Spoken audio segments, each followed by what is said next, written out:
This is Power 102 Digital Wednesday. On Wednesdays, Farid Ali is the host of Hard Talk at Power 102 Digital. Good afternoon, Farid. Today we're talking parang, parang, parang. Well, David, I'm hoping that you talking Parang too, because my knowledge of Parang, my knowledge of English so limited, much more Spanish. Good afternoon, David. Good afternoon to the public. To this week, today being the 20th of November, we are flowing into just about 5 days short of a month before Christmas. So I decided that, seeing that we like to be meeting the standards of, if I put it this way, cultural aesthetics. We're starting with the Parang shows, and we'll have some surprises for you all, for the listening public, moving into that Christmas period and the week of Christmas, having different artists and different groups. Perhaps so we could get a few Parang groups to come and share some of their material and the work that they do and so on. But we're looking forward to that time. How's Christmas shaping up on your end, David? Well, that's a good question. That's a good question. That's all I can say. That's a good question. I'm not seeing the kind of well, I saw some people started lighting up and stuff, one or two people, not like the village or any special amount of people, but there I saw one or two houses who are lighting up, they out of the yard, like some of the trees in the yard and stuff. But it's not an expansive thing to say, well, the season is setting in any kind of.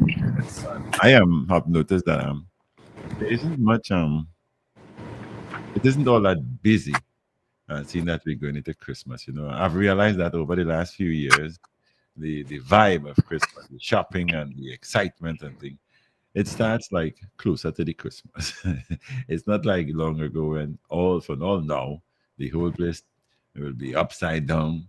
Your grandmother and your grandfather and your mommy and your daddy making sure that everything is in order, spick and spank surroundings. But things have changed now. And there are lots of online shopping. You might not be seeing shopping at the malls and the stores and things and this time, but there could be online shopping going on. Could be. I'm not sitting. I doubt with the people on the ground, given that you have limited access to forex at the banks, Royal and Scotia, cutting back on access to forex access. Yeah. That much online shopping being done. Hmm. This is you hesitating to say, but this Christmas, people broken, people catching the skin. And you're talking about lighting up. You might have to light up flambeau style. It's correct. Electricity now going up. Yeah, we might have another take on Diwali with Diaz and stuff.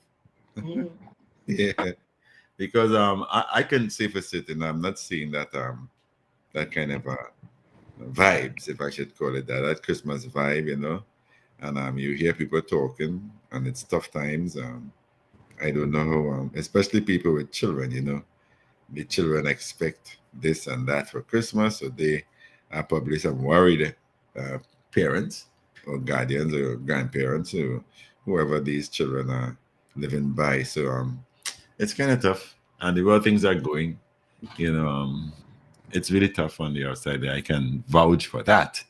And I don't know how it will pan out.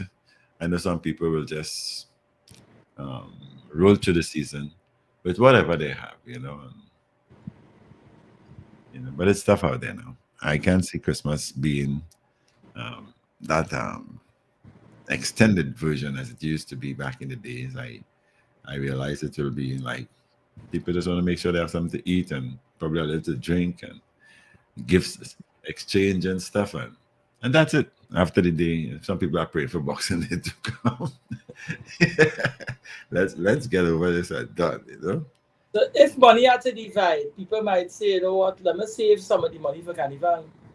All of that, because there were lots of bad lunches already, and people take Carnival very seriously, So, I was looking at the well, after the Juve in San Fernando for City Week, I mean, lots and lots of people, plenty of people took part in that Juve. I can't say about the pan and powder because I have this sinus kind of problem that I stay away from dust and powder, especially powder. Powder is a very fine thing that blows about the place, and I have a lot of problems with that, so I keep away from that. But there was pan and powder on a Saturday evening in San Fernando in the morning, the wee hours of the morning. It was a Juve. So I don't know. People are probably splitting their funds to enjoy both. I attended the Pan and Powder in San Fernando on Saturday. Okay. They started on Coffee Street and then they made their way Down Superior. down to Skinner Park. Yeah, that's the street. Yeah. They get a good turnout. I felt the South people supported the event. When I say South, I presume that crowd is a South crowd. Yes. Lots of people. The only thing is, you're in South, but you gotta have serious fitness. It's hills. Yeah, South is San Fernando especially, because if you should include Central, as they say South Central. Central is a very flat area, but South is very hilly, very hilly. But if you're walking down Coffee Street and on the way to Skinner Park and you misstep, you lost your leg and hold it. Let me correct you. Coffee Street in itself is like a flat street. It has a little inclines, nothing to talk about. But what the street you're talking about is Cipero Street, right? That goes downhill from the top of Coffee Street to Skinner Park. That's Cipero Street. So that's the one that you'll have a climb to do, or you'll be going downwards. Likewise, High Street. Likewise, Mukurapo Street. And those are the main thoroughfares in San Fernando, especially for shopping and stuff. But San Fernando in general is a hilly place. I went to a book launch last Sunday, and it was on a street they call Panko Lane, and that's adjacent to High Street, and that's way up the hill. So San Fernando is a hilly place. And, you know something? It's the first time that I've been to Skinner Park, the refurbished new Skinner Park, if I may put it that way. Oh, okay. My God. Mm-hmm. Skinner Park is a picnic ground now. The field is so small. They cannot host a regulation size football match there. And I heard that. You went into the main venue? You went into the main venue? I went into the main venue. The three bands performed. Panasonic, Joylanders, and Golden Hands performed inside a Skinner Park. And then the Fun Clay and All Stars escorted everybody, as you say, down across Coffee and down Cipero. Right. So when you had to get in Skinner Park, now I heard how Skinner Park was redone in such a uncouth manner, with no sense of the nature of the events that are being hosted there. Simply saying that football field that they have there, the grass area that is now Skinner Park, where the people are focused on in the grandstand, that area can't hold a PNM party group meeting. That's small. A school football match, a under 14, under 16 football match, which is normally played on less than regulation size fields. That field there is too small for even one of those. That's good for if it is your grandchildren who now start kindergarten want to go and take a little run so they could get them some fresh air. That is the kind of field that is now. I want to know when they was building that. Normally engineers will have a blueprint and they would unravel the blueprint and follow the specs and know what they created. And it looked like they just pelt concrete and big stone and mortar, and when they see it all, that's what they end up with. It's sad. I can't believe money spent on that. It's a good place to go and sit down, and perhaps when you're watching. When I was in school growing up, they used to have these outdoor movies where they would invite the entire school into the savannah and they put up a big long time projector on a screen, and you have a moonlight movie to watch to raise funds to the school. That place there good for. They should turn it into a drive-in to watch movies. I know, but I see it with my own eye. The football field size of it and its oval shape is the shape of somebody's eyeball. right? It's not even shaped like a football field. And you know something, I was saying to myself, but maybe they could have a little cycling, but it's not a complete oval. A man might Hmm. ride straight into a concrete barrier. Hmm. So you can't even run races there unless it is a man running from his wife and she running him down in his skin and back and he was trying to get them. That's the only kind of running to a man running away because his wife cornering with a woman in a pan and powder. So he Yeah. decided to run home before she had to get him with the woman hand in hand. It's sad. It's real, real sad. I know the public is listening. I'm waiting for my guest to present himself. He quietly sent me a message that he's logging on.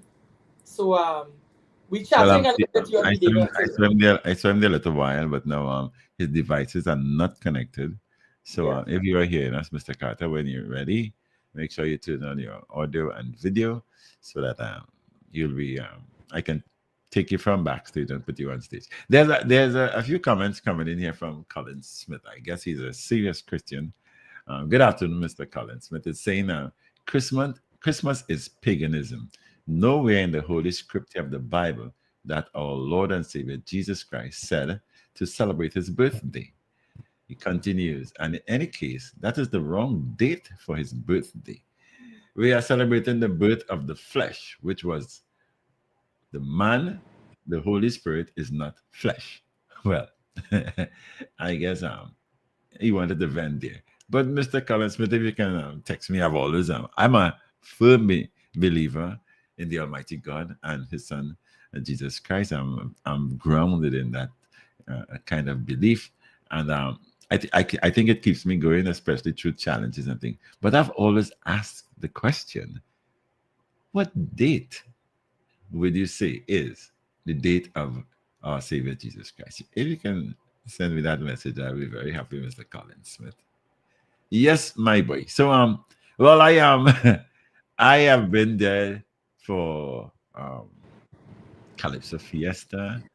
I've been there for the southern or the south central panorama, something that they reintroduced to the carnival celebrations. And I am I don't think it's that small as you described it as, but probably you see it like that because for the carnival the Calypso Fiesta, you know, it had a massive crowd there, and for the South Central Panorama, it didn't have that kind of crowd. There weren't that kind of people attending or patronizing, if I should say. But um, when I looked around, I thought, wow, this place, it's okay. I tend to agree to the cycling. I think it's don't crash. Don't crash if you're cycling there. Make Yeah. sure you hold your head if you're cycling there, It's kind of, I don't think it was um, thought of where the security and safety of the riders are concerned. So I am not an engineer, and like I always tell you, there are certain topics I try to steer away from. If you're talking about we music and we culture, well, I'm going all the way with you. If you're talking about social issues and commentary, well, I'm all the way there. I just try my best to help co-host sometime with those kind of topics. But Well, I, let me tell you this. I play enough football in my time yeah, to know how regulation feel like. What they could play there is hockey. Maybe if they pick up field hockey, which yeah, is a smaller field, a smaller post. right. Maybe that, but not football. Hmm. It's sad because Skinner Park, in my recall, and I suppose these all people listening to bear that out.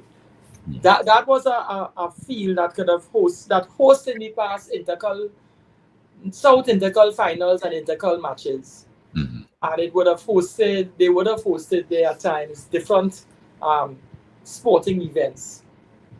But it didn't make to those specs now. I don't know what was in the mind and the hearts of them, but they, like everything else, they could spend the next couple million and fix it. Remember the money, making the money is in fixing, in spending. You had to create a problem to make money. It come Yeah, like they're gonna come like this, right? If they want to improve the studio, they had to break it down and solve it. and build it back from scratch. It have more money to make and rebuilding the whole thing. It's like this. I see Mr. Carter there, but before you get there, you remember that over Baran Stadium? They Yeah. removed a mountain to build that. They refused to build it on flat surface because the money wasn't removing the mountain. Somebody when I got rich from moving that mountain. Thank God you are the attorney at law. I don't have a patch that could You take from it. South, David. Where did backfill from that mountain went? Where they build Lara Stadium? Where they take the backfill? I don't know. I just tell you, I don't even have a pants to go to court. I'm court closed. Maybe the callers at some point could share with us where the backfill went. They from South, they might follow where it went. A lot of backfill. So the money is always in the worker. Your guest is here. Thank God, Mr. Carter, you just saved the day. Mr. Carter, good afternoon. Good afternoon. How you going? Yeah, it's good to see you. It's good to see you. The last we had a chat, it was around this time last year. Correct. So, I reached out to Joanne Briggs and the Parang Association of Trinidad and Tobago. And I already had a contact number for you, but I wanted to follow the correct protocol. So I called Ms. Briggs and the Parang Association, and they said the person you need to speak to is Mr. George Carter. We we are the association and the executive and so on, but the authority is George Carter. So we came straight to the source. You know, sometimes when you want to pick a fruit, you take the root for granted. So you're the root of the tree. The public does just see the fruits. That's interesting. So tell us something about yourself, Mr. Carter. We have time. We're here for the next hour and a half. So we could get into a little bit of your background. Where did you grow up in Trinidad, and how did you come to like and associate yourself with Parang and as we say sometimes Christmas music? Okay, I grew up in Barataria. I was born in Barataria, grew up in Barataria, and in my early child years, Barataria had a lot of cultural activities. Not Parang. They had combos. He had groups like Strollers, a singing group. He had Cito Velasquez Mass. He had Pico Skinner. Right? You had a Best Village started in '63. Well, I was a little after because I was born in '52. So you find that, and then of course you had 2 radio stations. So I always listening to radio, and then the greatest help to me was my mother had her early childhood in Cora.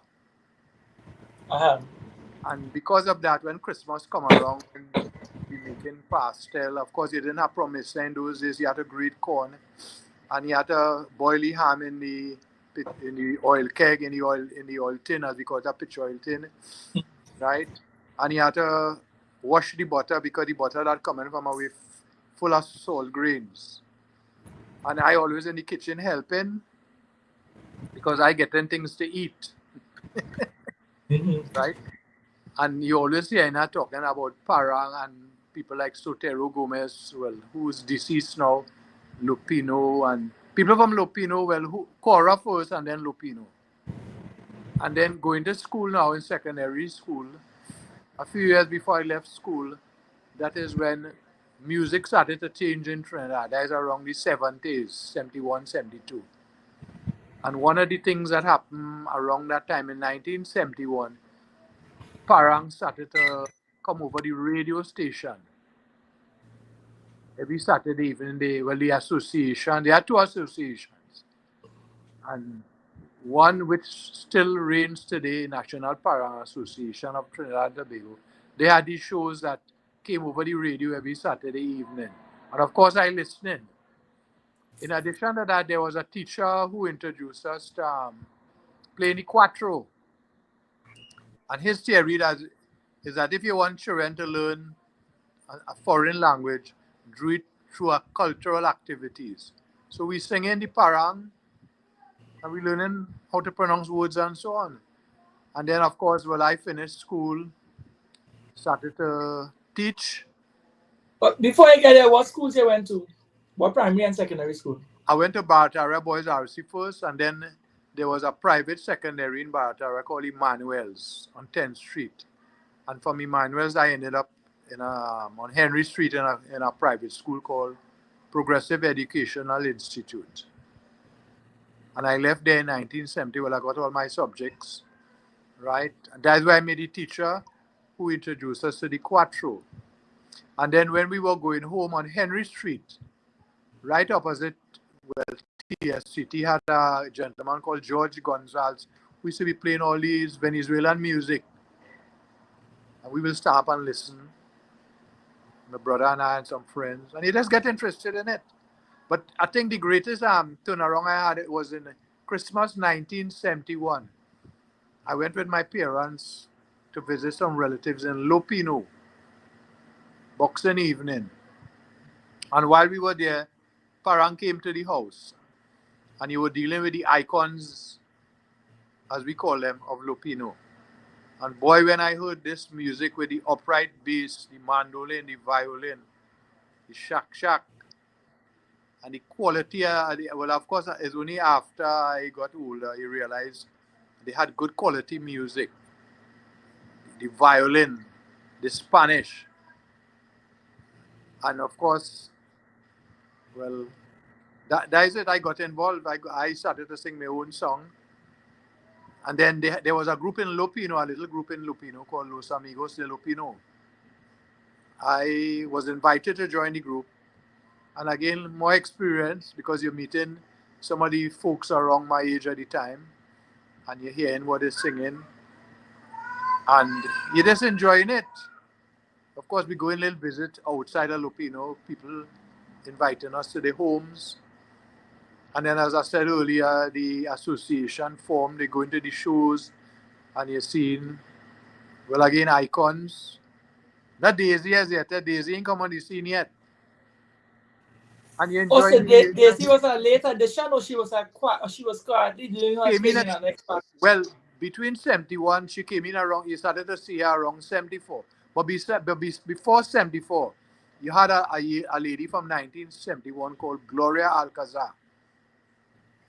She grew up in Venezuela. Her mother was a Venezuelan. And she grew up in Venezuela.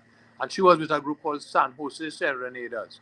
So that was the first lady people saw singing Parang on stage. She used to play a cuatro, put one of her foot up on the box base, and nice clean Spanish. She also introduced a certain style of music to Trinidad where they use a drum called a gaita drum. Right? That was developed in Venezuela. Well, we use it, a lot of groups use it in Trinidad now. It enriched the music with a certain style of drumming. And by 1974 now, deep into teaching, some friends and I got together up at St. John Road in St. Augustine and started to sing little songs, visiting one another, playing in the church concert. And before the year up, we formed a little group called Los Alumnos. And Los Alumnos had people coming and going over the years. So since 1974, I'm around the same group, but the name has changed. We now call ourselves Amantes de Parranda. And it has a long history. Some of these songs, when I hear them, I say, Lord, I can't even remember that song I used to sing. And a lot of joy in it, going through, members coming, members going. Then as a teacher, I was around School Parang. I was there when the first School Parang took place in 1990. So since 1990, I am in School Parang. They had the shows over the weekend, Saturday and Sunday. And everything that's, you're seeing changes in the music. How the vintage parang is, the modern day, where the contemporary parang are a little different. Chords are a little different. Even though we didn't throw away the vintage parang music. But chords has changed, like our group have music with a lot of chords because my son who studied music and another deceased member, Roland Gordon, when they put out music, bet your bottom dollar they put in on plenty chords in it. So that is a little different to traditional parang that normally have 3 or even 4 chords. Some of our music have 10 and 12 and 15 chords. Well, of course, you must So have you would say evolution. that's a good thing? You think that's a good thing, meaning that with the change in the music, do you think you're moving away from traditional parang, or with Well, the change in the music? well, it has tradition in it because it's the parang and the way it's strumming. But again, when you go through music history, even European history, you see changes in music all the time. The evolution of music, right? When you go through from medieval music and you come through to Bach and all these people and you come down, you see all the differences with harmonies, with how they structure the music. Panorama is a good example. If you listen to some Panorama tunes, let me see the first Panorama up to 70, you watch out all the changes that take place up to now. People might like it, people might like it, but that is how it is. Carnival. I agree with you. I could relate to that. If you hear any of the big bands, let's see it. If you hear Renegades and All Stars, right, the joint defending champions, and you hear Panam North Stars from 1963, Yeah. you want to know what it is you're listening to? If that band was from a different part of the world, No, well, so the not music that it's changed. not important, not because sometimes when I have to work with, well, children and people, most of my work is with teenagers, and and I make reference to, in the case of Panam North Stars, Guinness Cavaliers from South, but they did bring things to the table. They did bring, Bobby Mohammed brought certain kinds of um, certain development in his music. And once you have that, you find people copying and let me put it. When I was at UE, we had a question we got about individual creation and communal recreation. So somebody invents something and they come out with it, and other people take it and they make changes. Yeah, with food, doubles is a good example of that. When I knew doubles wasn't doubles, was bara with one piece of bun. And during my lifetime, I saw where they started to give you 2 pieces. And now you have triples. Yeah. So you're getting it all the time. You can't stop it. And people have to recognize that, yes, it's tradition. And you do have tradition in it. Because even though Calypso came from folk songs, good, they had the folk songs and they started to do certain things with the folk songs that we call today Calypso. It still have the folk element in it. You can't take away that, and you can't take away the traditional folk element in Parang. It's the same story going on, but you might use new words, same enunciation and Nasimian toes you're singing, but you use new words, and this is how it go. You Something that will mentioned. You, I you, was going you, to say you- something yeah, that go will ahead. never stop. Mhm. Tell us something about what do you think? Was there any marriage between the national instruments and the parang music at any Well, point in? you have had many years ago people using pan. This is not anything new. What one of the problem is in the parang right now is that we don't really have a forum for training people to play. But people playing violin, but that violin is from maybe exams. And there's few people learning violin to play parang. Same thing with the mandolin. Same thing with the flute. Now, not that you don't get flute, because some of these schools Saturday, especially the secondary school, had children playing flute and violin. I didn't see them playing mandolin. In fact, I didn't even hear mandolin Sunday and Saturday. But what you was hearing is pan. So some years ago, the National Parang Association legitimatized using the steel pan. But before that, you did have 1 or 2 people, not necessarily on in part stage because they didn't want it on the stage.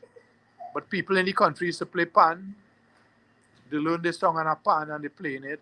But now you could go on the NPAT, the National Parang Association stage, whether it's primary school, secondary school, or the adult bands, and use the pan. It doesn't belong to the family of instruments, but then where you getting mandolin players, where you getting flute players, where you getting violin players. And I don't see anything wrong with. Some people don't like it, but personally, you have to abide and use it. We use it. I use it up to Saturday with a school, and it does. It is music. But it's not the family of instruments, but it is music. right. But in as much as you say that you welcome the changes and you made your analogy in relation to medieval and music Yeah, and so on, how that evolved and it changed. And music changes like everything, like every language, there are correct.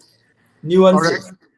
But do you think that when we examine, I don't want to call artist name, I don't want to get sued.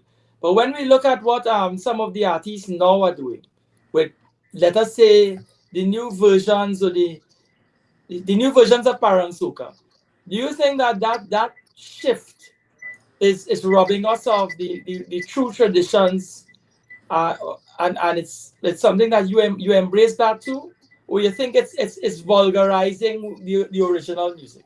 Well, I would, the vulgarizing part I would agree with, because sometimes when you listen to you see, you have to understand my morality, and it have certain things I don't like, right? I am talking about me now, and it have people might find, well, nothing wrong in, unlike what Crazy and Scrunt and them is, they are the original people.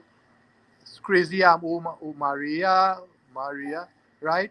I remember when 1978 when that song came out, Trinidad was on fire.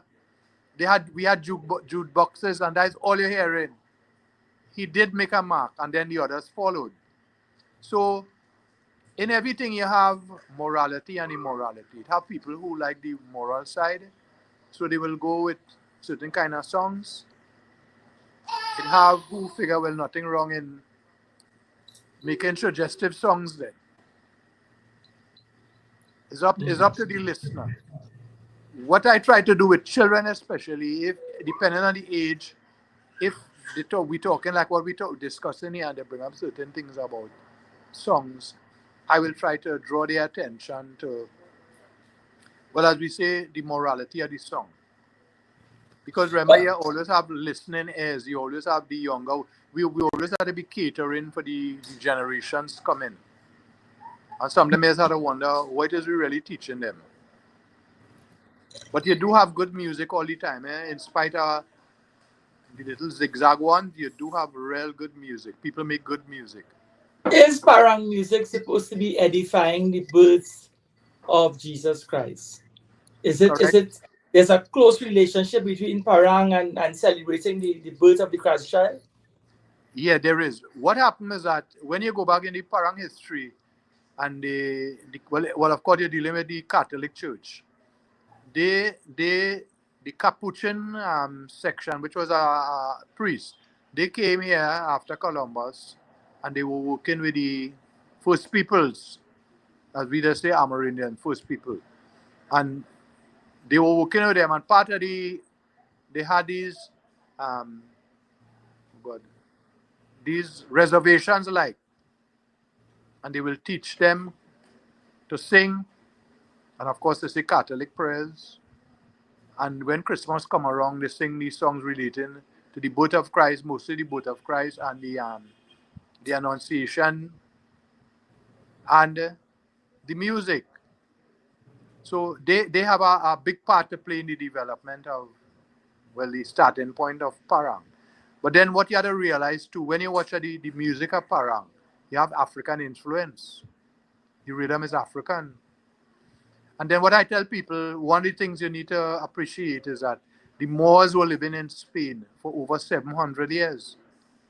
Just before Columbus came here in 1492, they liberated, well, the Moors got out, not really got out, but they moved them out of Spain, but they lived there, and plenty of Spanish culture. And Parang do have some elements in it. So you're going back to a very long way. So you're saying plenty of the Spanish culture came from African roots? You have some of it. Like the Okay. instruments, for example, the instruments.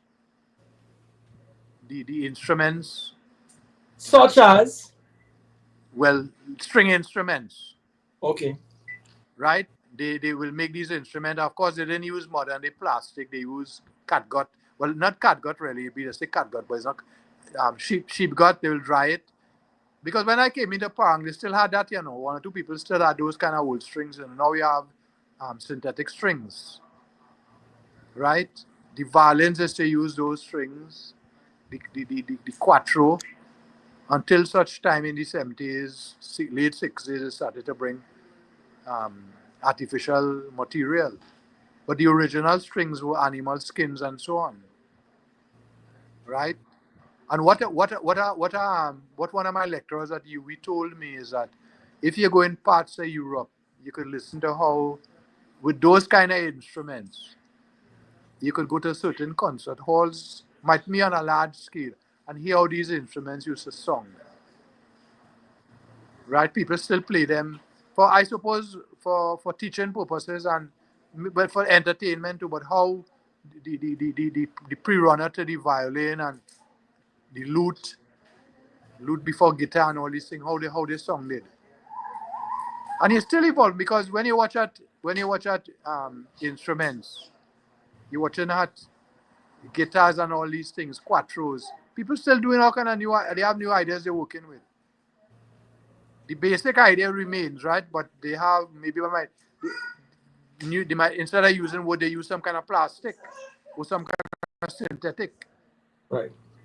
So in other words, what you're saying is that I grew up with the view that Parang music was created right here and is a blend of, we Trini music and with some Venezuelan influence. Okay, well, what I could say about that is that since Trinidad was rediscovered, you had Spanish people living here. Okay? One of the things I read is that they never paid attention, the Spanish people never paid attention to Trinidad because we had no gold. Again, they have a story where Walter Raleigh come here looking for gold. He went up the hill and he burned St. Joseph. Well, of course, there's no little thatch houses. Then he got pitch and from the pitch lake and he fixed his boats. And he always had people living here. But the music was from what I read again, it wasn't no big thing then. What you saw happening after around the year 1870 to about 1920, a lot of Venezuelans came here to work on the cocoa plantations because they were the one who knew how to grow cocoa. And then all the Stallmeyers and the Gordon Grants and the Huggins and all these rich landowners, they brought them here. And of course, cocoa is grown in these sheltered areas like Santa Cruz, Mondo Nuevo, Cora, where you have a lot of shade because cocoa is not a crop that survives good in hot sun. It needs shade, a shaded area. Because once somebody asked me why you only got Parang years ago in rural areas, and I asked them back, well, you tell me why. You got Parang in the rural areas simply because that is where the cocoa was. The cocoa was growing in the rural areas, so that is where these people settled. And they will have their family and they will intermarry and etc. etc. So that's where the Parang existed. It's only because of people like Beryl McBurney when the Little Carib Theatre, when she brought Parang from Gran Curuca in Santa Cruz to Port of Spain, people started to hear this music. Then you so had the roots of the music, the roots of the Parang music really came from let me say the womb or the bowel of the Venezuelans who settled in that time period, 1870 and 1820, in the rural areas. Yeah, the biggest influence you could see, because when I can't give you examples right now because there is more demonstration of music. When you listen to a lot of old-time Venezuelan music too, you just get the Trinidad music in it. Mm-hmm. Well, a famous tune is the Rio Manzanares. Right? Rio Manzanares, déjame pasar que mi madre enferma, mi mando llama. That is Venezuelan, and all of our Trinidad we sing with our own versions, change lyrics, right? You have plenty songs in Trinidad. In fact, what I could say is that a lot of our Parang in Trinidad, they, well, not came, but I was showing somebody at him, even the Parang groups, a lot of the music we sing are Venezuelan music. We just Trinidadianize it. Because we give it our own touch. And my Venezuelan friend, who is now deceased, Jose Hernandez, said Trinidad Parang is sweeter than Venezuelan Parang. And that has to do with our cultural mix, our culture, how we play the music. Let me interject here a little bit. Fareed, programs like these are straight up my alley. Mr. Carter, tell me something. Okay, so I guess the definition of a cocoa pile came from those kind of people. Yep. All right. Now I can remember. Well, I've been always involved in the outside broadcasting and the playing, promoting of what I call we music and we culture, and it goes across the board when it comes to we music and we culture of Trinidad and Tobago. Now, I remember in the very early days of what we had as the Parang Festival, it was real acoustic equipment. Yep. Or instrument, I should say, that was used. It wasn't even amplified back in those days that I'm talking about, because whatever radio station I used to be with, especially one that was stationed on the Marval Road, we followed Parang religiously. Every Parang festival will be there. And back in those days, it was the authenticity of the use of acoustic equipment and stuff. Now that Parang was like I said, authentic. And then we had the festival exploding into amplification of the bands and stuff. Right? Now my question is, seeing that you're associated with the Parang Association, whichever one, I heard you say there are two, but whichever one, my concern is it exists still. Back in the days, I don't like to call names, but I must identify the era. So I'll have to call a name that you might relate to. Cynthia Ross, back in those days. Yeah, my good friend, very my good friend. nice. I'm glad that she's your good friend. so I'm in a safe space. But to me, I really applauded the efforts that was put into hosting the Padang Festival of that era. And when she stepped down, or however, whatever took her out of the Parang thing, everything changed. We don't have that kind of festivity of the expose of Parang like that anymore. I remember going to Lopino, San Rafael, Maraca, St. Joseph, Siparia, Santa Flora. I've been there, done that when it comes to Parang. What happened? Or are we going to just put wreaths on the grave of that kind of a celebration of Parang music? Will there ever be that kind of expose and showcasing of Parang music to that extent? Or is it lack of sponsorship or patriotic support? What is it? What happened? Well, let me just go through some points. In 1971, when they founded National Parang Association of Trinidad and Tobago, that was with Errol Mohammed and Wayne Flores and a few people. That was around April. By October, November, so that split up into two associations. One with Paul Castillo, because they wanted amplified instruments. So you had two associations. One is to have the show at the Velodrome, and that is National NPAT, as we say. And the next the next one is to have the show at the Arima Tennis Court. Well, there's a move around Trinidad, but that was the main headquarters for finals and so on. And eventually, well, NPAT survived. Trinidad and Tobago Parang Association didn't survive, but NPAT survived. And what happened to is that in the early times, for example, when you go on stage, everybody have microphones. But if you watch old Daisy films, four of them singing on one mic, because you didn't have all that technology, right? Nowadays, you have cord mic, you have cordless mic. Some people, when you go, you have cordless mic, you're mashing any. But what has happened, I think, is that my personal view is that people need training. They need to learn how to play quattro. They need how to play the guitar, how to strum it. Because when I watching some of the children over the weekend with the school parang, but then the problem is who to teach them. We don't really have a cadre of people going around to teach the younger ones how to play these instruments. So in some cases you will hear parang and it wouldn't sound authentic. Then technology. In the early days of the parang, you're going by the mic and you're standing up. Now you have plug-in instruments, which is a kind of amplified instrument. It's the same acoustic instrument, but it has a mic in it. You even have when you go on stage, they give you pocket mics and they have the header it inside your guitar or your quattro, and the transformer where it is in your pocket. So you have a lot of changes in technology, right? But my statement on that is that what I'm concerned about is how you play the instrument.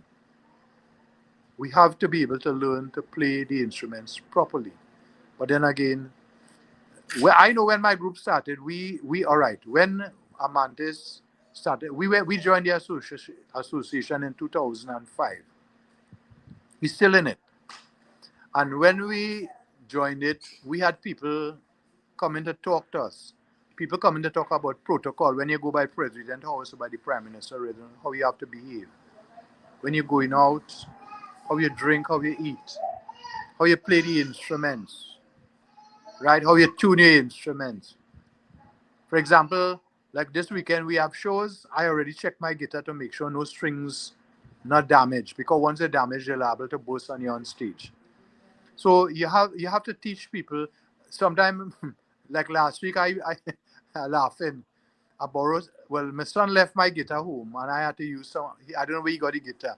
And I say, Lord Father, look at this guitar. Look at these old strings. This could burst on me on stage. So you find have a lot of ethics and professional thinking that has to go in to how we play the music, right? You have a cadre of people, and I had to wonder if them really like parang, if they really love the parang. Because my thing is that if foreigners, I have met foreigners, anthropologists and people in Trinidad, foreigners. A Venezuelan man asked me already, he says, sir, all you have to preserve this thing. Venezuela has lost a lot years ago.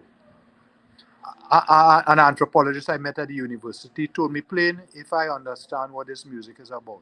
He said, well, you're playing ancient music here. This is music going back hundreds of years. And I try my best when I have my children to teach, because I work with a lot of schools, that I will give them and talk to them as I'm talking now about how unique this music is, and we need to preserve it. Even though you have, if you want to call it commercial parang, you go by certain establishments on a Friday evening and Saturday, and you sing all kind of thing. Like my friend met me once, a music teacher too, and he said, George, what is going on? I said, what do you mean? He said, these people have all kind of timbales and congos, and they can't play it properly. I watch him and I smile. I say, boy, that's going on all the time. So they buy an instrument, and who is there to teach them? We are very fortunate, in my parent group, that some of the members, like my children, they are trained, they are university trained in playing some of the instrument. In fact, all the instruments. So you find that, well, one day you might hear us and you will judge for yourself if we sound authentic. Well, I know Amantes de Paranda, partner, because I told you, I'm in this thing very, very long. Yes, now, right. what I'm saying, we still have Amantes de Paranda. We still have Los Alumnos de Sangre. We still have a lot of parang groups that can come forward with a parang festival. I'm asking, is there ever going to be another presentation to the world? Because like you say, it's authentic music. And I think in Trinidad and Tobago, why I fight the good fight and be the lip of the musical culture, or the musical culture of Trinidad and Tobago, is because that I find that we are dumping traditions. It's the same thing that is going on with Calypso, Well, yeah, because I'm not going to answer that. Talking to people, well, in the Calypso arena, and Kenny Phillip, for example, and he said it's not only parang it happening to Calypso. You see, we get into certain types of soca shortcuts, right? When you watch a 2-chord tune and repetition of lines and thing, everything is to move you. You get it, boom boom, boom boom. But we're not recognizing the work of the ancestors. And I always tell children, I work as a best village tutor. And I always talk about the work of the ancestors. You had to watch at the people who take all the blows from the colonial people so that we could have, whether it be parang, whether it be folk music, whether it be dance, right? When you read all the history of with the colonial people behind Beryl McBurney, how much problem she had. When people asked her father, why you letting your daughter do them kind of dance? And Beryl is the one who, thank God, her parents wasn't so, they stood out with her. And she's one, when you get into parang, you had to talk about her because she brought it to Port of Spain. Of course, they didn't have to call it parang in them days. I don't know if you know about string band music. Yes, I told you I had my feet wet. Cook Very recording. early. They have it at Smithsonian. I saw some, but I listened to some recently. The Smithsonian Institute has music recorded by a man named Emery Coco something so. He used to come and record Calypso, the early Calypsonian, and they have, well, recordings. And they used to call it, when they didn't, parang groups started to get names when they formed the association because they want to get a name now. So you have Los Caballeros, well, of course, Amantes de Paranda, later on Los Alumnos, Los de Las Earlier. to this, you know. Yeah. But the core of the whole thing is that the thing started at a certain way in the rural areas. Because my mother told me a story about Roaring Lion. Roaring Lion, he was born in Cora, but he grew up in San Fernando. Right? He told me that because when he used to sell lottery in town, I used to go and we'll talk with him. And he used to come up under the shop in Cora, and they had to pay 3 cents or something. So, and he come with a little band, quattro and thing, string band. Let me use the word string band. And he will sing for them. Plus, they didn't have no big newspaper, no paper, so they hearing things were going on in Port of Spain, fiction or fact. They hearing things were going on in Port of Spain, and they should be happy for that. Well, I will be very happy if an effort will be put in to bring Padang back to that kind of festival arrangement where it took Padang music to all parts of the country, and it was well patronized on every occasion. What I think happened, because I have done some analysis. What I think happened, let me call Maracas. I remember when we joined the association in 2005 and we finish. Every year we have Maracas play and you finish. We say we play around 11, 12 o'clock. All 1, 2, 3 o'clock in the morning, we still I'm in. Who eating pastel, who sharing pastel, who sharing a drink. The last time I went Maracas, we finished around 11 o'clock, 12 o'clock, and the place clear as ever. That's when the crime surge started. People going home. Oh, okay. Right? I What understand. NPAD did this year, up to this weekend, they'll be up Lupino. They have they have a forum then, like somebody big yard, and you contribute your money to go in. But they also visiting homes. They have about I think 4 groups going to Lupino. We went to Bugmalatres. Besides performing on the main stage, we went to one person house. And we sang parang for them, the song to go in the house. They bring little drink, and then the song to leave the house. So they're doing some of that. I know because I'm around people who are members of the executive of NPA that they have, like all cultural, well, maybe all or some, they have financial problems, sponsorship and so on. Well, maybe the Parang Association supposed to get themselves into a scenario like Panchenbego and Tuco to get some vengeance to hold Parang festivals. But I don't want to take away Farid's time. So Farid.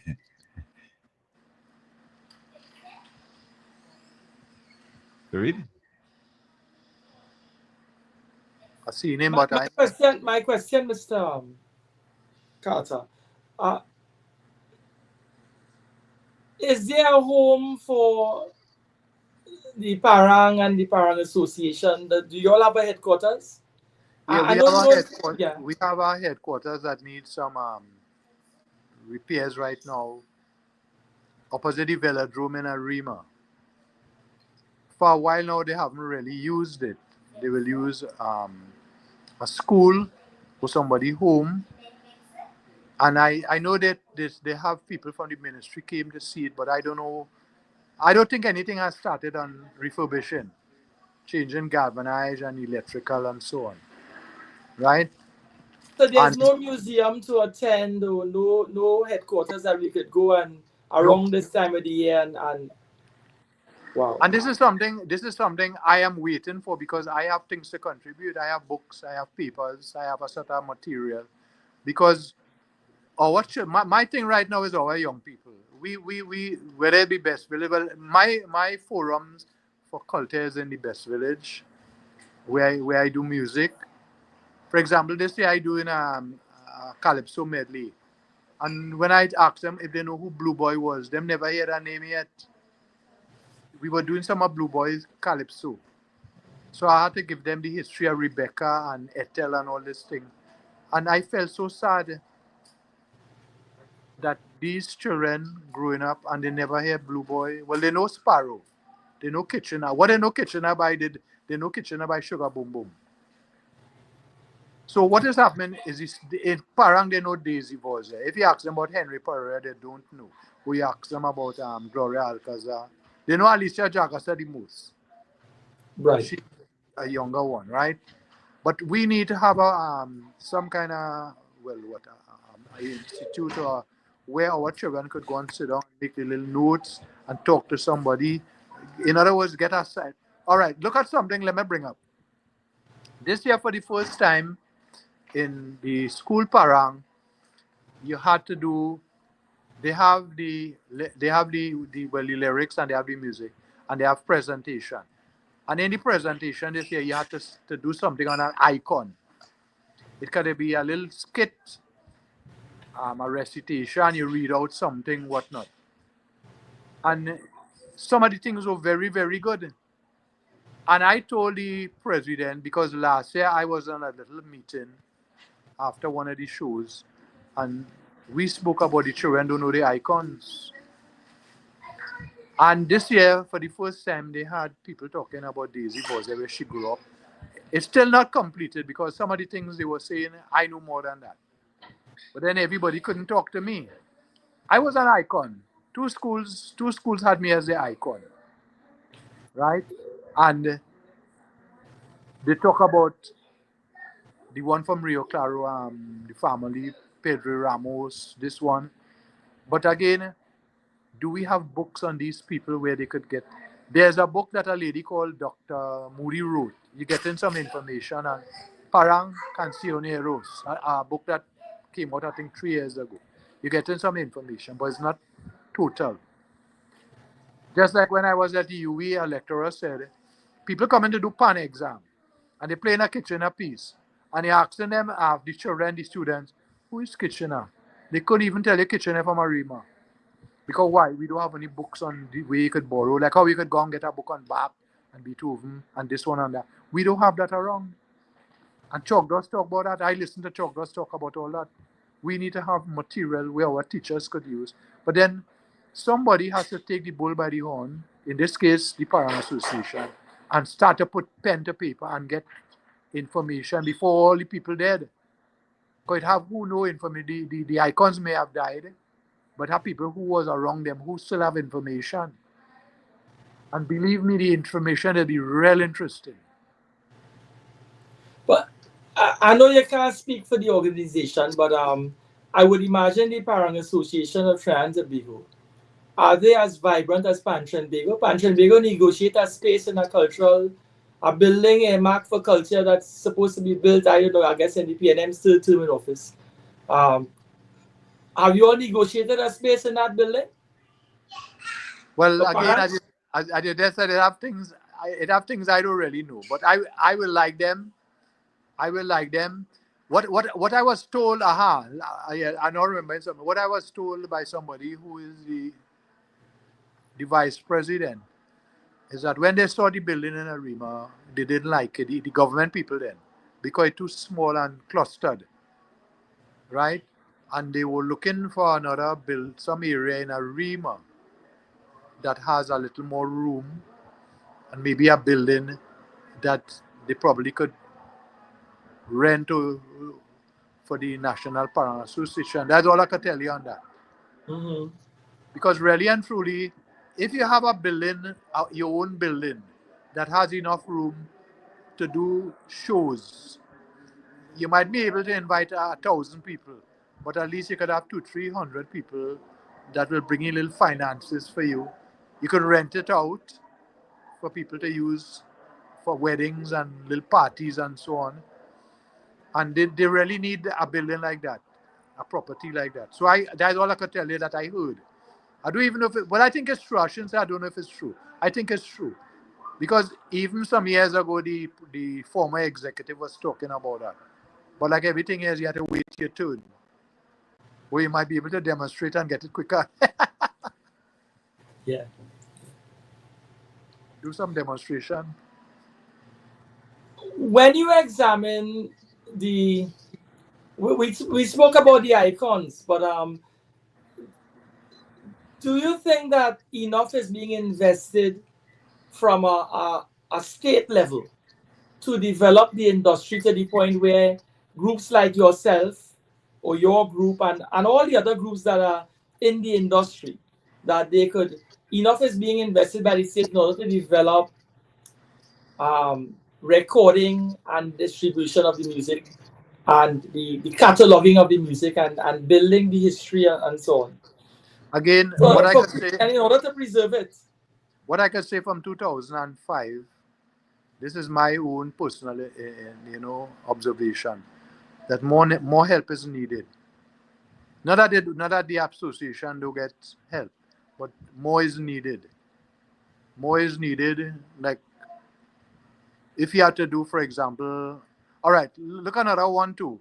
Some years ago, I remember when the GBU, the Government Broadcasting Unit, used to go around to talk to all over Trinidad. Indian music, pan music, and because I still listen to it. Mm-hmm. And they have these tapes. And I asked a gentleman one day, I was doing something by the Ministry of Information, and I asked him about the tapes. I said, where all them tapes? He said they have them somewhere in St. James. I said, you sure it good? Because remember them things that deteriorate if you don't store them properly. I say, how do I have access to it to get information on Parang? He said, when you're ready, sir, because I told him I was at UE and I was interested in doing that. He said, when you're ready, come and I will give you a letter. But of course, that never materialized because I finished UE. And then when I study, I had to carry people with me to transcribe. We talk about little money. I do have that. But these things need to be transcribed. And nowadays you have computers, so I suppose you could put it on computer, whatever, programs.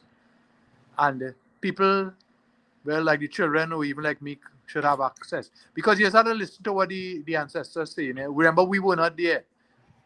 I learned in ethnomusicology, we were not there.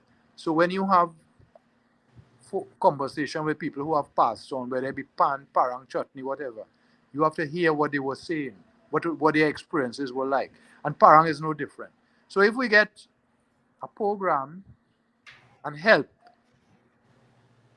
financial help or administrative help, these things could be done and maybe you will have a better setting. Because those icons are so important, not only in Parang, in all the pan and chutney and the dance and folk music, everything.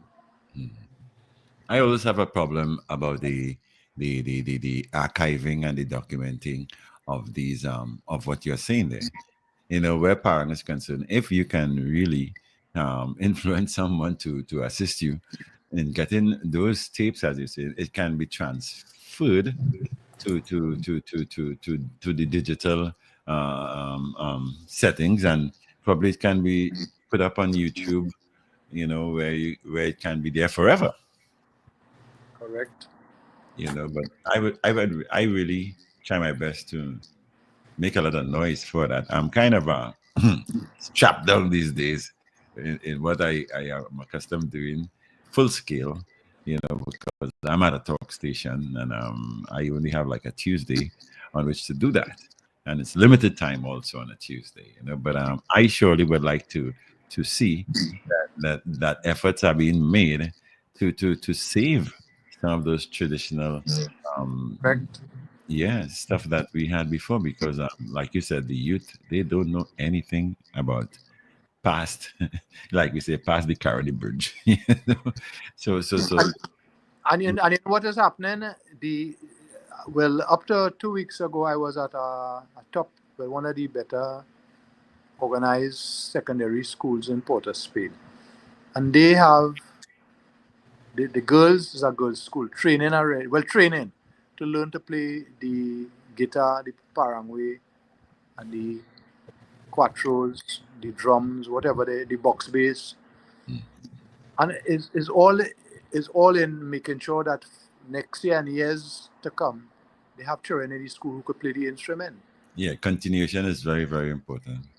But again, there is that school. That school have, well, if I could say, I want to call the school name. They have financial, the parents contribute to start with, but they have financial contributions on the side, so they could afford to bring in tutors. Because when I went to do, the teacher called me to do a little history at Trinidad Parang. That's what I went to do. I spent about an hour and a half talking with the children, with the girls. And it have not only me, it have plenty of people who could come and talk about making box bass, for example. It have a man in Santa Cruz, he used to play Lara Brothers. I don't think he active anymore. Pink Eye. Pink Eye does make one of the best sounding basses, box bass. You need to hear his story. Yeah, yeah. Farid? But when I look at we talking, David mentioned documentation and archiving. Um, when we look at Henry Pereira, Gloria Alcazar, is there any literature if I want to read about these people, their life story, a little bio? I ain't talking about a side of a page, something that somebody recalled or through the side of the mouth. I read a small book on them. Is there anything at all, or do they have children that we could perhaps interview to get a little more detail about these people and the work that they did and Well, the it had to be with the people who are around them. You have a few of them living still. In terms of book, no, you get a few pages. Because what I have here is a few pages. But I knew Gloria. I used to have a lot of conversation with Gloria, and I met Henry Pereira when I was at teachers training college. He came to do a lecture, a Monday morning lecture on Parang, and then we remained friends. So I did learn a lot from him, right, and from Gloria. But again, if you're looking for to go and buy a book on these people, the nearest thing we have around that is a book called Parang Cancionero by Dr. Moody. And again, it's not much. Quite a plenty more than what she has in the book. Right? Because when you have to do these people, for example, when I was analyzing Gloria Alcazar, and I talking to anybody, and this is for people who are doing SBs and so on, you have to get into Gloria, what she brought to Trinidad. Besides the gaita drum, she brought music that moved from the major to the minor. Plenty of Aveo Maria and all these songs. 1 minute it is in the major mode, and then next minute is in the minor mode, the relative minor mode. And traditional Trinidad Parang don't have that. So she who brought that to Trinidad. And as I said, I know her from 1971. Her first tune was a tune in major and minor. Vamos todos a cantar con mucha estimación. Then you move to the minor, la, la, la, la, la, la, la, right? So you find that music, people like me interested in that, so that you could share. Let me put in a very small. You can share with your students. Look right now. Over the next 2 days, I have a student. If I could mention this, she had Northern Illinois University doing her masters. I had her from primary school, and she's doing a program on Parang, and I'm so happy because those foreigners going to get. She give me something she needs to find out, and those foreigners, international foreigners, if I could say so, they're going to get a chance to hear what this thing is about because they don't know. They even know the word. Parang, what is Parang? So she said, "Oh, you will see." I sent up material already. I sent up. She asked me for certain kind of tunes. I sent it up. And because it's music student, they could read music and so on. Because they're doing, I don't know, masters and first degrees and so on. And I'm happy for that. So a university away, there was another a person I met in Trinidad. He was doing research for a doctorate in Austria. He's from Austria, from Germany. And I say, but Klaus, we used to call him Klaus, was a German guy. Who it is marking this doctorate? What the lady know about Trinidad Parang? He said, but they're teaching it. They have a course, a Parang course, they're teaching it. So when I hear these things, I feel very good that outside of Trinidad, somebody must see the word in the music, the word in the culture, and they teaching it. That's a hurtful statement because in Trinidad, we boast of the Mecca of Carnival. And Good. Parang is something that I can say safely that it belongs to us. 85% of it belongs to us, even though it came from Venezuela. But we should be institutionalizing entities that can keep it alive. And when you get into the, well, of course the original setting was La Paranda, which means a gathering of people. Yeah. Right? And then it became Trinidad with Parang.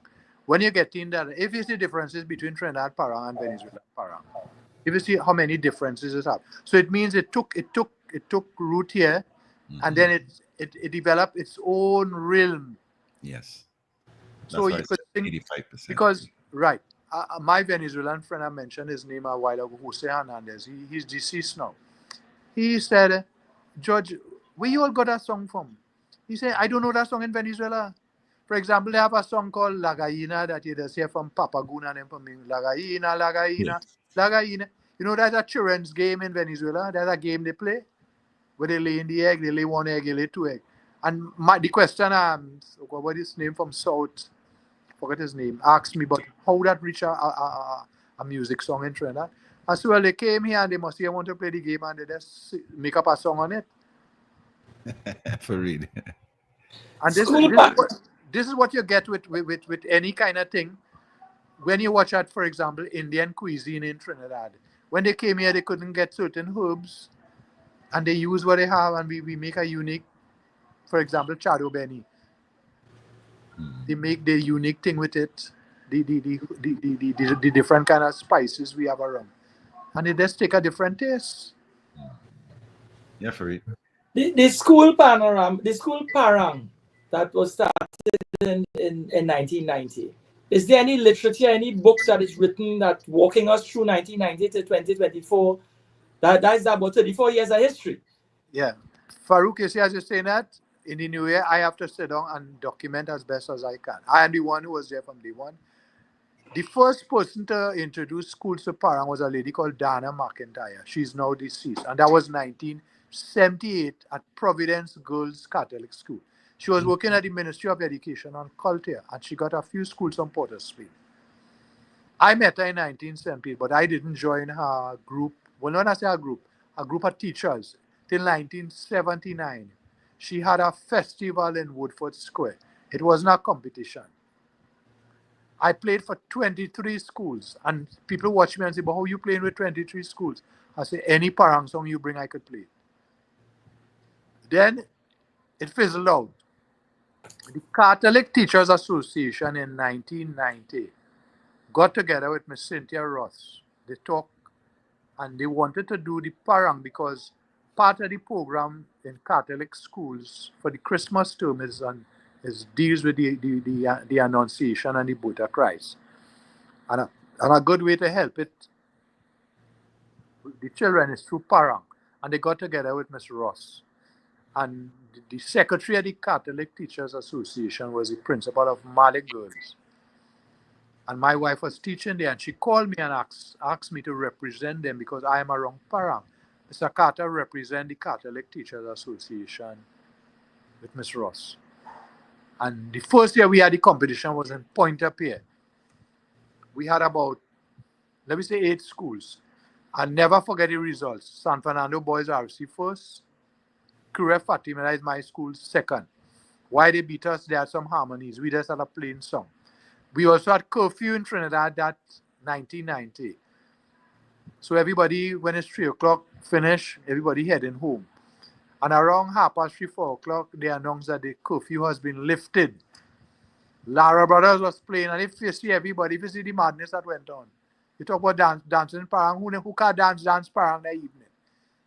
So I came home in the night. And from 1990, we had it down south, right?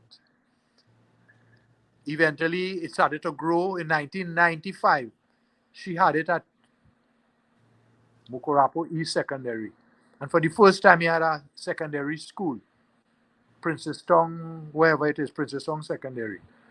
And when the results, time to call results, both primary and secondary going. We serve it on one day. And they take about a whole hour to come up with results. And eventually, Princess Tong got it, and Kurap again second.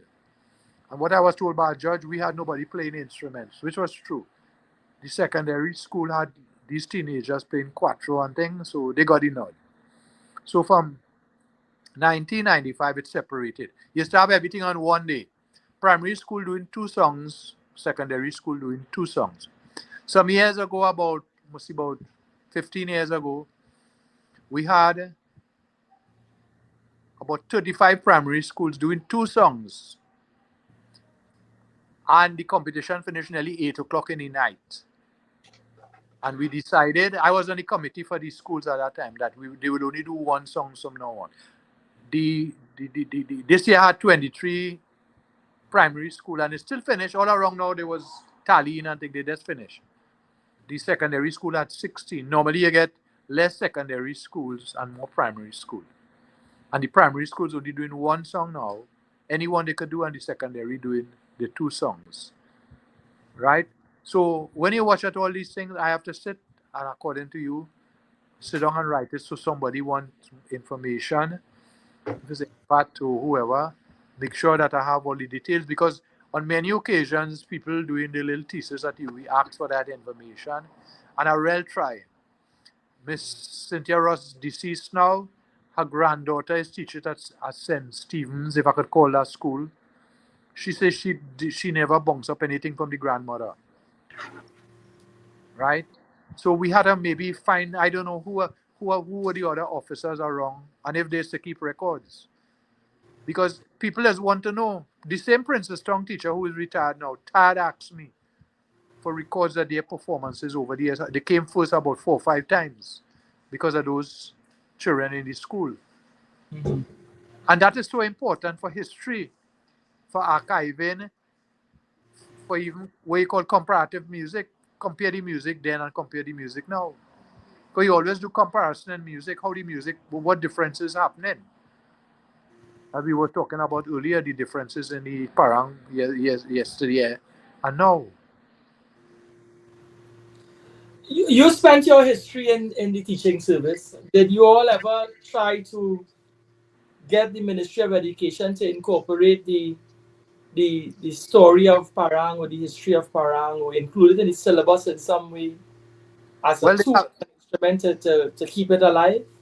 they have it. They have it. Somebody did a book, but that was specific for Lupino. Somebody from the ministry, but that was specific. Wasn't much for Lupino. And when they had these programs, pam pam pam pam pam pam pam pam pam pam, school broadcasts, they will have people talking about Daisy and about the Parang. But for me, that was just skimming the surface. It wasn't in detail. And I don't know if they still have a program, because I'm out of teaching.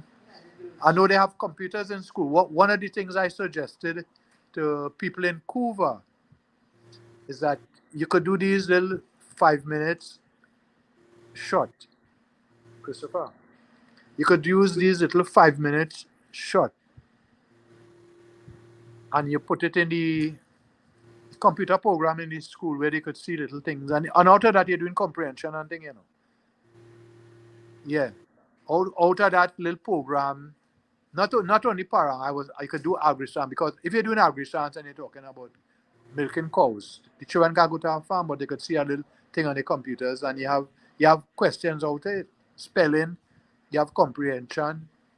They could make up a play, because I'm one of those people who understand how you could infuse the creative arts into normal teaching. I'm very good at that. You do a lesson, you could do an art lesson with it. You could make a little box base. All this, And the children enjoy it, and you get them to be a little more disciplined. Because everything you telling them, they could find an activity. So I would like to see that, they set up well, I don't know who will set it up, and things should happen where we will, less like how they had the icons this year, more could be done with those icons, where people could have some kind of little book on the icons. You don't have to be in any kind of big set of writing. You probably could come up with a way to do it, and children have access to it. We often hear references being made of Lara Brothers and so on.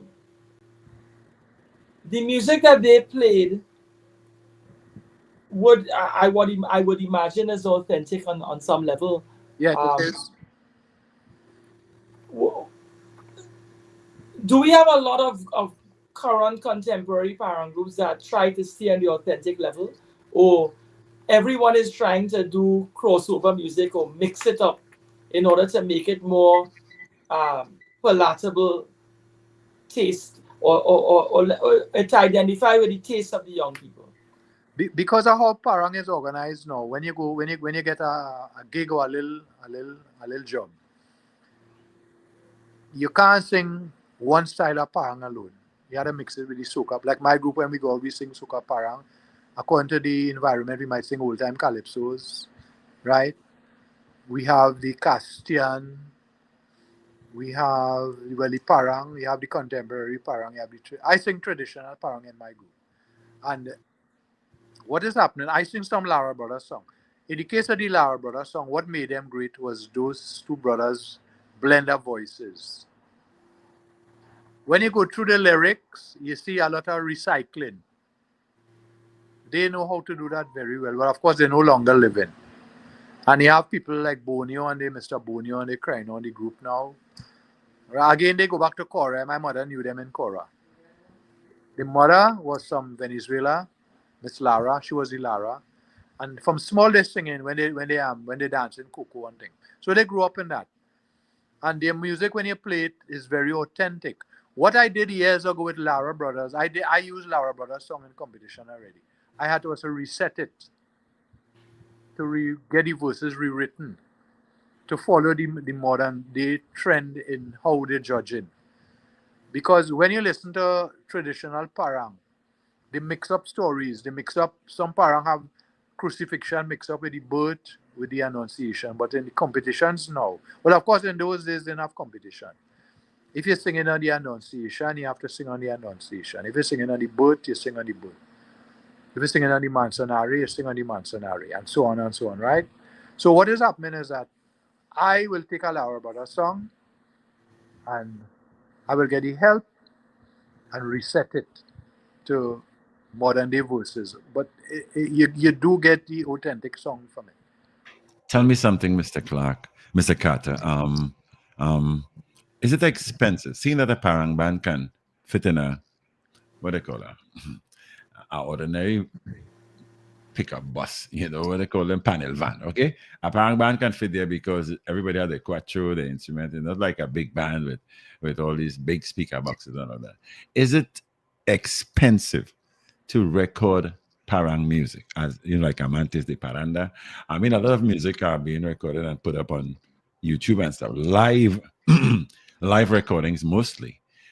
Is it easy, or how difficult it is, or how challenging it is to have these recordings so that it will be accessible? Well, you have a lot of people with small studios and so on, but there's still a cost, because when you have to go in like my children, they go and they record with people. The people might pay them some little stipend, and they record, which is shack or guitar or whatever. So you still have a cost. It might be like if you're recording a soca album, but there's still a cost.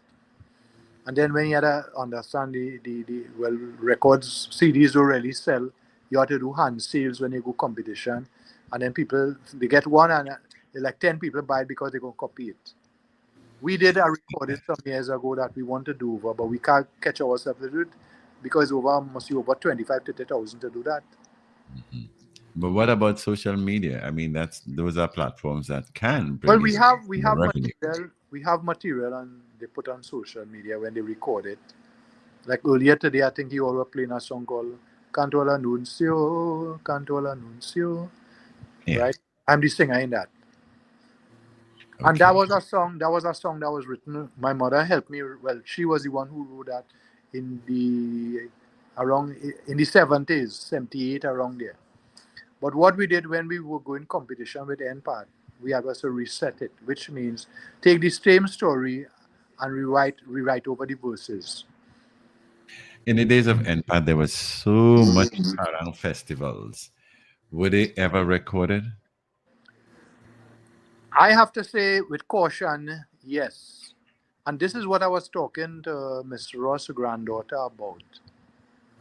Because the radio station, I don't know if they still record it when they broadcasting it. But I will like, as I'm talking to you, I'm going to take up that with the president, Alicia Jagasa, and if she could inquire if those things were recorded, right? And if she could have access to it. Because it will be good if the children could hear when Daisy come on stage the first time, how she was sung then. Of course, she was younger. And which was the song she sang. Because look, last year, I saw over YouTube old Daisy, where they dressed in gold. And when I asked the present member about it, they don't know. They didn't know Marina, and they didn't know. Yeah. And what Marina said, when she heard the song, she had just joined the group. And we were fortunate enough to get the words of it. And I think they sent it back, they sent a copy for her. But she said when that song was done, she had just joined the group. And people, when they saw it, they want to know where I get that. I by accident, I just go into and I said, but wait a minute, look at Daisy, how young they looking. Marina not looking like a little baby. She said that was the first year she joined the group. Well, those radio stations who, well, I can say it now because the defunct radio station now. I mean, it still operates under the same frequency, but that edition or that era of 100 where I worked, I did a lot of para music. In the studios, even though we didn't do our recording live on the site, in the studios, the master control of these radio stations would have what I call a logger, where everything is recorded. Everything, 24/7, that will be recording everything that happens on the station. But the NBN version of 100 is no more. So I don't know where the library of all that music And then you is right see now. what I got to add. One year when up on the Young Road when they had what they had up there. TTT had I think had a branch. I'm not sure. I got a Yeah, recording. that was um um Channel 4, Right, Channel 4. Dale Cooler thing. Yeah. Right. Well, I got a recording of 1975 Parang, which was at when they had the Princess Strong in it. Well, my school was in it, and my son, who's our music director, was playing Shak Shak. He was 7 years, I believe. And to get it, I had to put out money. So that is the next story now. If you want to get all these things, it but has to have Yeah. the resources in terms of personnel and financial Mhm. to get these things on their side. And I wouldn't like them to get it and then somebody dump it, executive change, and them dump it because Yeah, people have to know the value of that. of course. I agree. Farid. You mentioned that Beryl McBurney brought Parang into Port of Spain. Tell us something about that. That would have been something novel. The Parang would have come out of the cocoa estates. I guess that's where the root of the music came Yeah. from. So Port of Spain not having many cocoa estates or none at all. Well, I would say none at all because in terms of the climatic conditions, you would never a cocoa estate in Port of Spain, in my understanding. She brought the music in the Port of Spain. That would have been a novelty then, meaning that she brought it into Little Carib Theatre and actually give it a platform. Okay. She didn't it wasn't called parang, it was called string band music. And in the string band music, you will have people playing the music at the time, like a lot of Castians. Right? The music they used to dance with. I'm not sure if you had anybody singing. I get the impression no. but they would have the violin. If you listen to it, it come like Lovey String Band with the first Mango Ver, what the song name. They playing instrumental music, and eventually we're like La Petite Oliver put lyrics to the song, and this is the impression I get. She had a show. I'm trying to remember. I saw it in a MPhil thesis, but I can't remember the name of the show. And she brought these people from Grand Kurokai. And it so happened when I started to talk to somebody, one of them tell me the bassman, a lady I taught her. I used to teach at Bugmalatris at one time, and I talking to the lady about this music, this group, and she said, Mr. Carter, the bassman was my father, the Geras and them. Because that is in that school I met Alicia Jagasha. She was small, and she was introduced to Parang when I was at the school. That way she get her introduction to Parang, Bugmalatris RC. And as I said, you could get it through the Smithsonian. When they were playing it years ago, my friend Jose Hernandez, who died, asked me about it. But what I saw in the thing is that she had this show, and she brought these people from Grand Kurokai, as we call them, the Coco Payol. And if you listen, they have one over YouTube, string band music from Kurokai or something. So, well, like me who around music, you listen to all the intricacies of the mandolin and the flute and the guitar and thing, what those instruments doing. Them fellas was something else on playing that kind of music.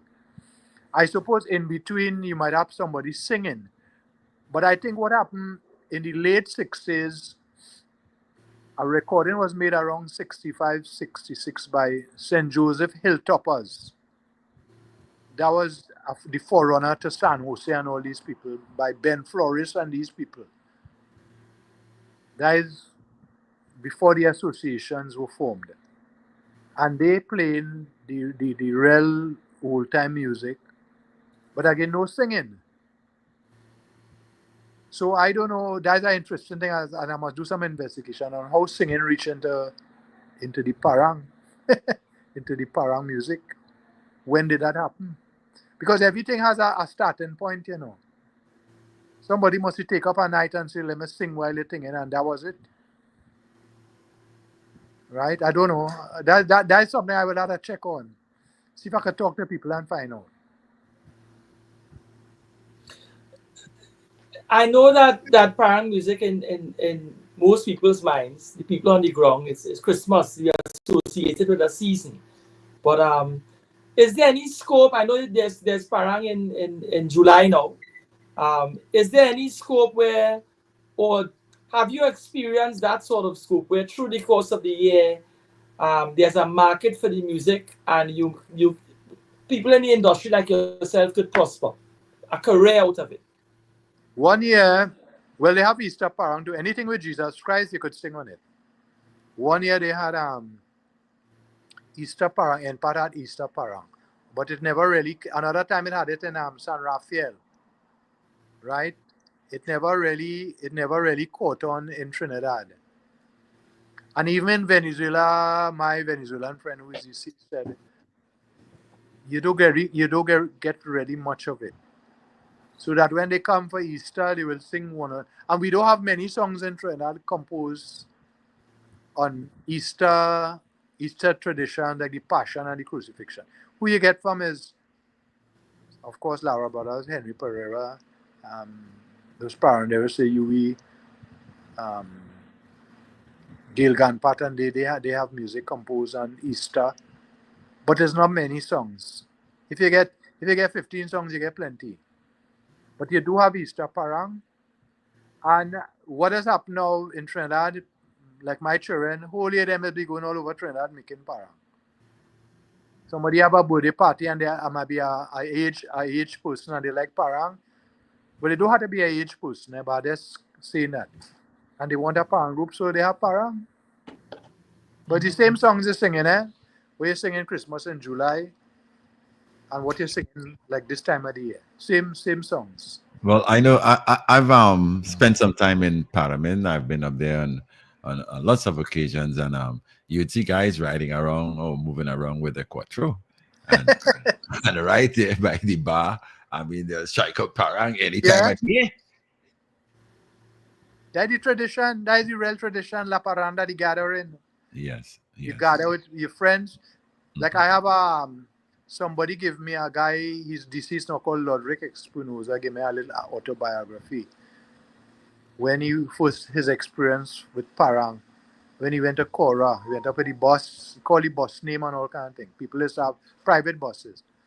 And while he was there, somebody passed and they saw him. Next minute, they bring in plantain and all kind of thing. Next minute, somebody bring uh, battery low. Oh. Next minute, somebody bring a quattro and it start. Yeah. And when he catch himself, he went across the hill with him into Lupino, you know. And this is what the tradition was about. You will Yes, lead. Lopino. Yeah, Lopino is a place like that also. Let me give you a joke about Sotero Gomez. Sotero Gomez, one of the icons in Lupino, left his home for about a whole week. During that time, his wife wasn't well and she died. And they're trying to find this man. Well, of course, we didn't have cell phone and thing. Where Sotero going? Looking for him all over the place. They can't find him. Well, they had to go ahead with the funeral. So the Thursday after he went, about a week now, he gone by Lupino corner waiting for transport to go Lupino. And he saw the hearse going up the road and he asked the barman, the shopkeeper, who it is there? He said, that's your wife body going up the road. So when you Wow. see this parang Jombi take you so, you even studying family again, eh? And that is because the joy they had for it. When you meet Sylvester Mata, I had the opportunity of meeting him in Lupino. And they meet up with Sotero and the folks from Lupino. Right? When they start, so they ain't stopping, you know. They eating, they drinking, that thing like a real spirit. But this is the joy and the love they had for the art form. And this is something we Mr. need. Carter, I was quietly having a conversation with your wife. We're trying to incite having you play us a song there on air. I think we're gonna try to get an instrument to you so you could sing something for us.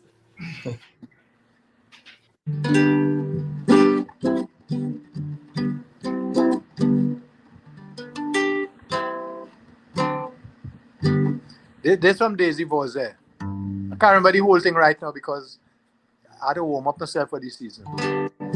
Se le I like it, yeah. aproximaba la hora de nacer, San José su padre no sabía qué hacer. Se le aproximaba la hora de nacer, San José su padre no sabía qué hacer. But I tell you there, at the approximate time of his birth, Joseph, his father, didn't know what to do. Then the chorus is, es lo que pasó hace mucho tiempo sin el paso divino que no iba a tener Pascua y nacimiento. What I'm telling you there is that a long time ago this thing happened. And if it wasn't for the divine shepherd, we wouldn't have the traditions of Easter and Parang and Christmas. So as I tell people, Parang is no nonsense. When you translate the Spanish, then people was very smart And spiritual. and spiritual. Yes, that is an expat. There's a prayer and thing, you know. That's like the stick fighting people. They had their prayers. Yes. I remember my great aunt in Lupino. When you see them doing the thing with the pig and thing, they had their prayers and thanking God. They always thank God for whatever crop, cocoa. When you see you come by them for Christmas, oh Lord, one year she planted pigeon peas. And when you get the food was pigeon peas and rice.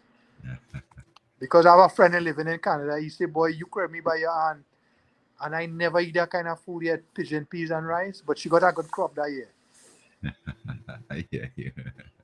Right? Before we continue, for you know that Mr. Colin Smith, now, the guy who was sending messages here, he explained to me because I told him I was very curious about the birth of Christ, and we just celebrated on the 25th, but I too never thought that he was born on that day. So in his response, he's saying it was in the 6th month that Gabriel came to Mary, and if you go to the Hebrew calendar and check it, you will see that he was never born in December. It was in the 6th month that she conceived. Through the 6th month to December, and then he says, so it is in June she conceived through the Holy Spirit, and in March she brought forth Jesus Christ.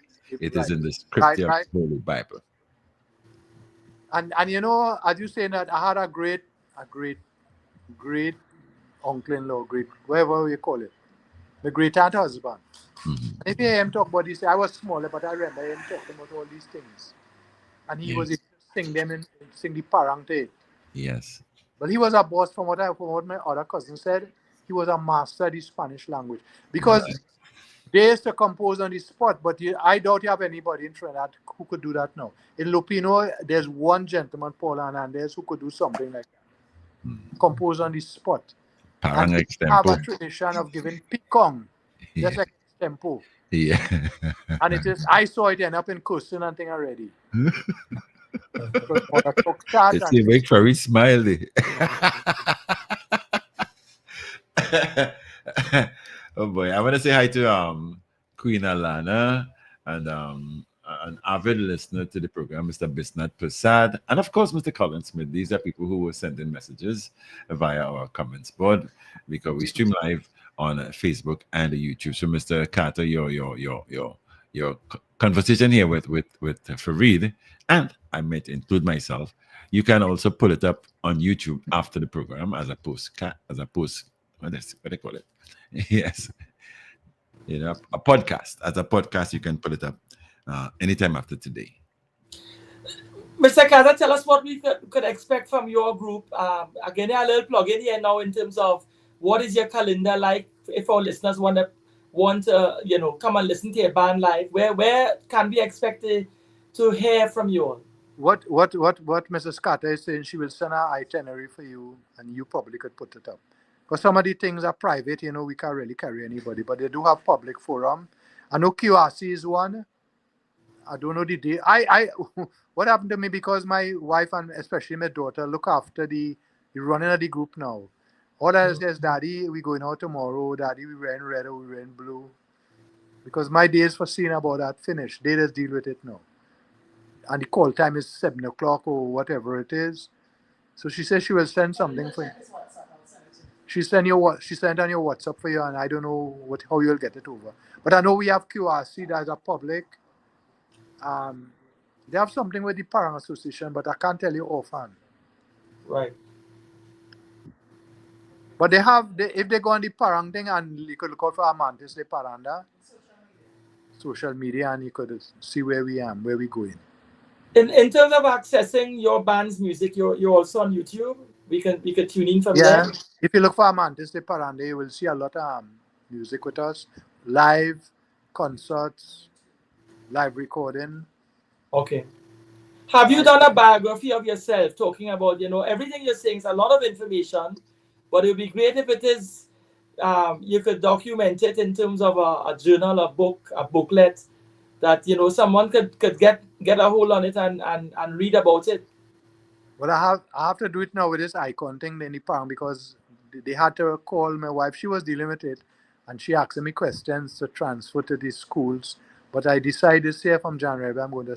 I started it, I started it, and I suppose I had to get the drive within me, and the motivation right now is those that are young children who, not only me, but they want to talk about the icons in Parang.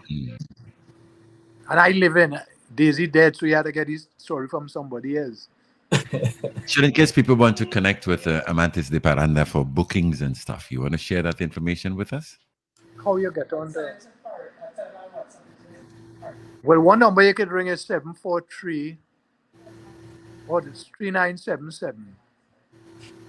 And she's saying, I think Farouk, you have all that? Fareed. I have your numbers. Right. So can you repeat the number again for people who are listening? Well, my wife's number is 743 3977. 3977. Henrietta Carter. All right, 3977. Thank you so very much. Yeah. And they better do it early because the calendar filling up. This weekend full up already. Well, I needed my personal connection with you guys.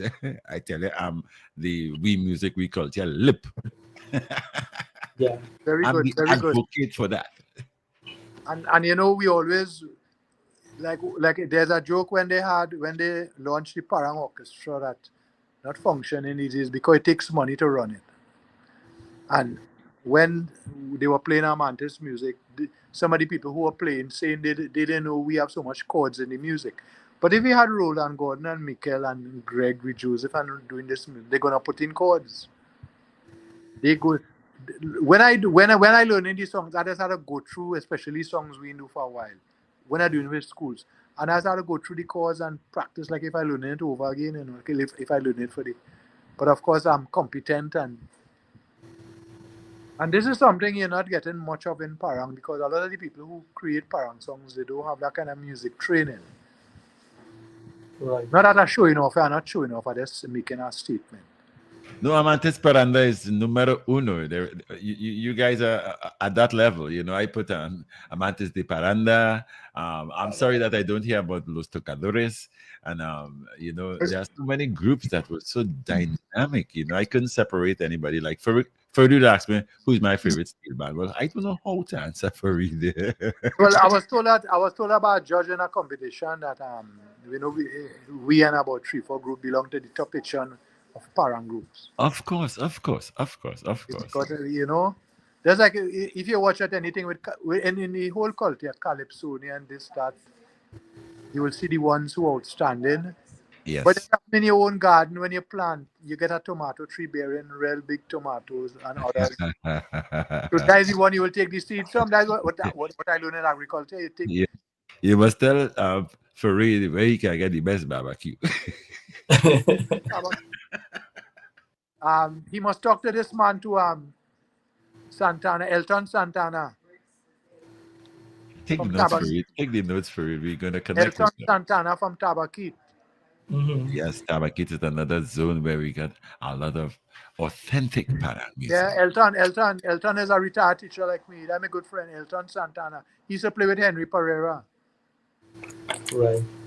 Elton Santana. Well, Mr. Carter, I want to thank you at 6 o'clock. I want to thank you so much for making yourself available. We are very grateful for the opportunity to chat with you. And this is not the first year, so we've had the benefit of 2 shows with you. It's both of them is on YouTube. So we're hoping to stay in touch. We wish you the best of health and God's blessings in the season and in your personal life. Thank you very much, and God blessing to you and the people who are listening. Have a safe and holy, most of all, according to the song, if it wasn't for the divine shepherd, we wouldn't have the celebration of Christmas and Easter. Remember what Christmas really stands for. Daisy Voze. Yes. Thank you so very much, Mr. Carter. Farid? Enjoy the rest of the evening, Mr. Carter, and to the listening public, we've had the benefit of hearing from Mr. George Carter. Okay, he froze up. I think we got a little freezing, but we got a good time at the end of the show, not rude. Yes. So David, enjoy your afternoon and the rest of the evening, right? Be safe on the road and blessings to the public. Okay, thank you so very much, Farid. Cool. That's it for today's edition of Hard Talk with Farid Ali, host of the program right here on Power 102 Digital, and we've been chatting with Mr. George Carter, Parangdero numero uno. So, Farid will be back next Wednesday.